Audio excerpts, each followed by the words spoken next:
Here's the famous chicken. He entertains us at baseball games and other sporting events. If he weren't an entertainer, the chicken could have lots of jobs. He might be a taxi driver, or maybe a salesperson, a custodian,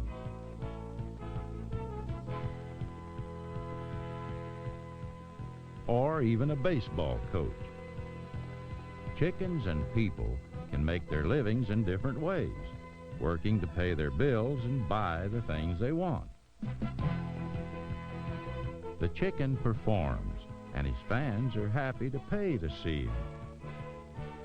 But what is it they pay and he earns? We call it money. But do we know much about it? Like where it comes from, what it is, and what makes it valuable? Money can be hard to understand. Chickens are easier. In this program, the famous chicken will show 6 key ideas to help us understand money and its importance in our market economy.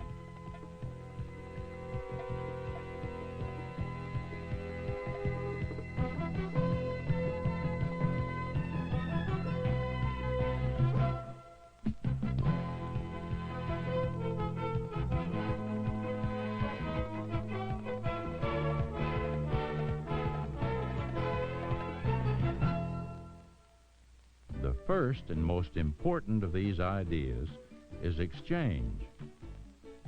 In a market economy, an exchange is a voluntary agreement involving the transfer of goods or services, things people own or things people do. I said voluntary. The transfer takes place because of a difference in value preferences. The chicken values the baseball more than he values the autographed picture of himself. While for the baseball player, the opposite is true.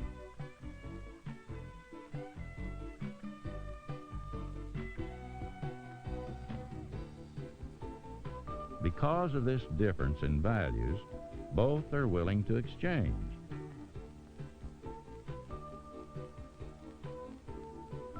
Now, isn't that more reasonable than fighting over it? When one thing is traded for another, it's called direct exchange or barter.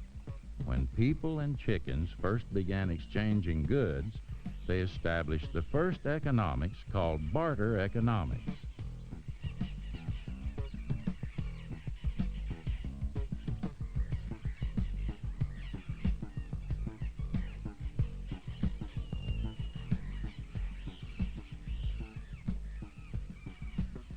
But barter has its disadvantages.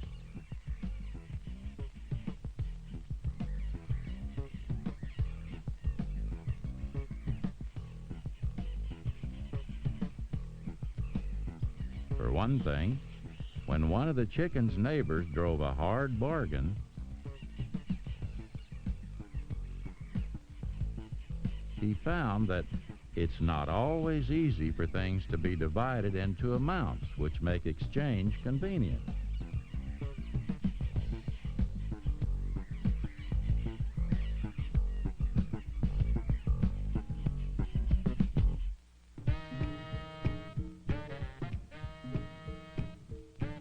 For another, one person just might not want what the other has to offer.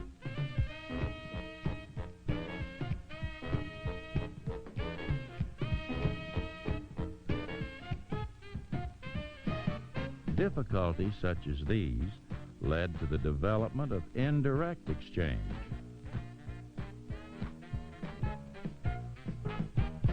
Suppose the chicken traded one of his pictures for something the owner of the glasses would want.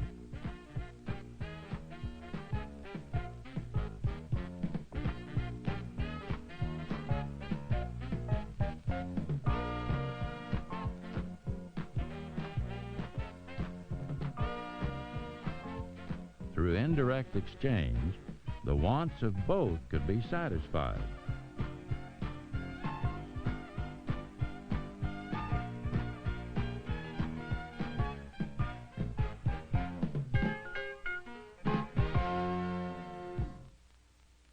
This leads us to our second key idea, medium of exchange. A medium of exchange is anything that enables an indirect exchange to take place. In addition to providing a refreshing snack, the ice cream cones enabled the chicken to obtain things he wanted. Some substances or commodities are so useful as a medium of exchange that becomes their main use. We call these commodities money. Many factors determine whether a commodity is valued as money. These include how long its value will last, how easily it can be carried or divided up, and how easy it is to make sure it's real. Another important factor is the relative scarcity of the commodity. A cold drink on a hot day.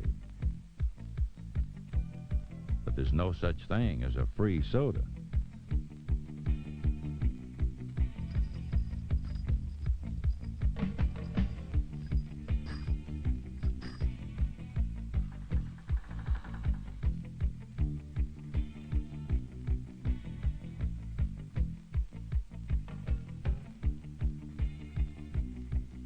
Some things are just so common that no one would ever accept them as money.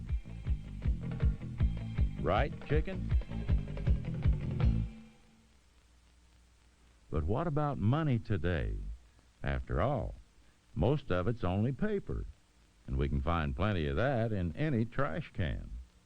Well, originally, because of its convenience, people began using paper to represent money.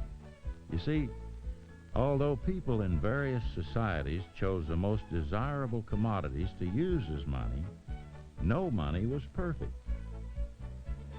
In fact, there were times when money got to be a downright pain in the neck.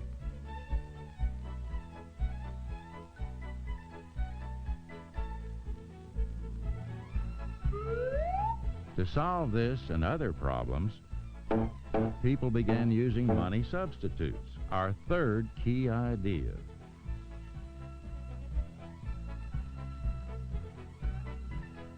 A money substitute is something which, for one reason or another, is used instead of the actual money commodity itself.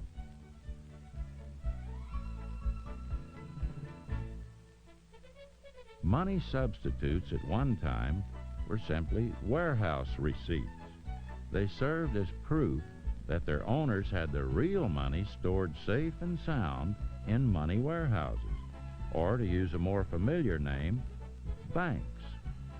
Since everyone else knew that the receipts were as good as money, they were willing to accept them as payment, even though the receipts were made only of paper.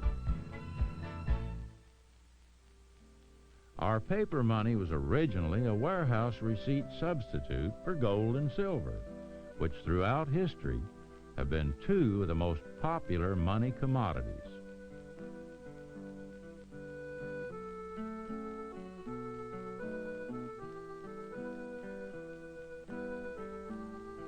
At first, there were large numbers of banks which issued banknotes representing the gold and silver stored in their vaults. For a number of reasons, however, laws were passed discouraging and eventually prohibiting the use of private banknotes. Soon, the only notes in circulation were those issued by the federal government. As with all money substitutes, the notes were backed by real money, gold and silver, kept in storage. In more recent years, however, the connection between paper substitutes and gold and silver has been removed. Today's paper money, called Federal Reserve notes, is no longer a money substitute. The notes themselves are money, valuable because of legal tender laws, our fourth key idea. Just as the rules of a game say what players can and cannot do, legal tender laws say that the paper money printed by our government must be accepted as a medium of exchange. They're valued and used in exchange only because people know others will accept the notes for things they want, whether gold, coconuts, or paper. The amount of money in use is called the money supply, the fifth key idea. The importance of the money supply is not what it is, but what it does. Suppose, for example, that all of a sudden everyone had twice as much money.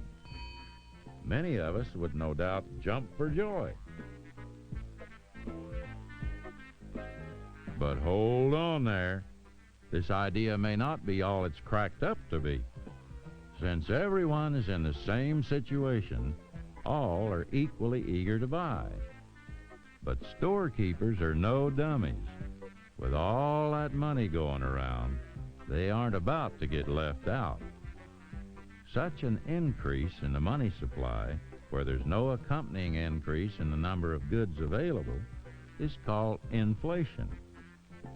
Although in the end, only the numbers will change, inflation hasn't earned its bad reputation for nothing. Since prices do not always go up right away when the money supply increases, inflation will always help some and hurt others. Suppose one day in Chickenton, our feathered friend was the only one to receive a great deal of new money. As always, prices would adjust to the larger supply of money, but not before quite a shopping spree. What about shoppers who didn't arrive till later? They faced higher prices, but with the same amount of money they had before.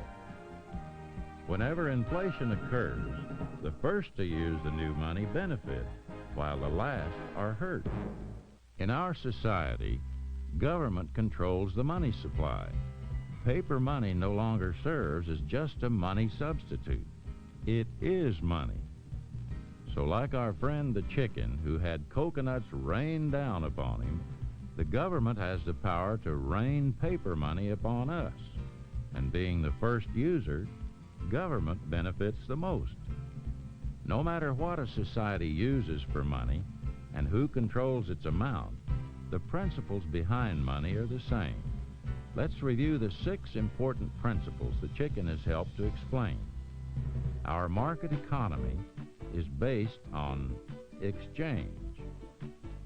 An exchange is a voluntary agreement between individuals and involves the transfer of goods or services. When one good is exchanged directly for another, we have direct exchange or barter. An exchange involving goods neither party may want for direct use is called indirect exchange. These goods serve as a medium of exchange and enable indirect exchange to occur. Goods which are valued primarily as a medium of exchange are called money. People may value a substance as money for a number of reasons, such as how practical it is, or how easy it is to identify, or for how scarce it is. When a money commodity becomes inconvenient, a money substitute is often used. Money substitutes are as good as money, since they correspond to money which is safely stored. People may value paper notes which are not money substitutes because they know others accept them in accordance with legal tender laws. The money supply in any economy is the amount of money substance in use. The actual level of the money supply doesn't matter, but when it changes, we can often feel some effects. When the money supply goes up, we have inflation. Inflation benefits the first to use new money, while it hurts the last. For these reasons, whoever controls the money supply has a great deal of economic power.